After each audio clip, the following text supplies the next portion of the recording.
Visite touristique, pas tout à fait. La Chambre de commerce de l'Hérault invite les investisseurs à découvrir le centre-ville de Béziers. Et ils répondent pourquoi pas. Itinéraire choisi dans les rues commerçantes et un premier contact concret avec des locaux disponibles. On a besoin au moins de 200 mètres carrés, donc c'est vrai que par exemple ce local, à titre d'exemple, correspond bien à nos besoins en termes de besoins en superficie et en visibilité. Visibilité, rue piétonne, voilà pour les avantages. Sur place, les commerçants bitérois évoquent aussi le principal inconvénient du centre-ville, le stationnement. Il faut le plus possible arriver à ce que les gens puissent venir en ville, que ce soit surtout pas un problème, qu'ils puissent se garer. Et je fais appel à la conscience professionnelle des contractuels, que quand il y a 5 minutes de dépassement, les gens ne prennent pas automatiquement un PV.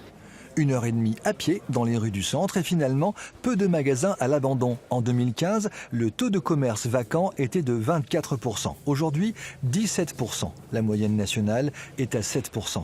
Après la visite, certains investisseurs reconnaissent avoir changé d'opinion sur la ville. On voit quand même que Béziers partait de loin et je trouve que ça a quand même bien évolué et ça donne plus envie qu'à un moment donné. Ouais. Il y a une dizaine d'années, ça donnait vraiment pas envie, quoi. Voilà, je trouve.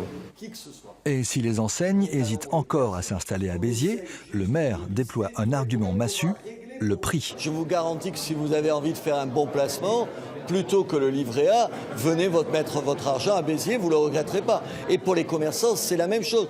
Pour les zones industrielles, c'est la même chose. Aujourd'hui, Béziers est un bon placement pour quelqu'un qui veut gagner des sous.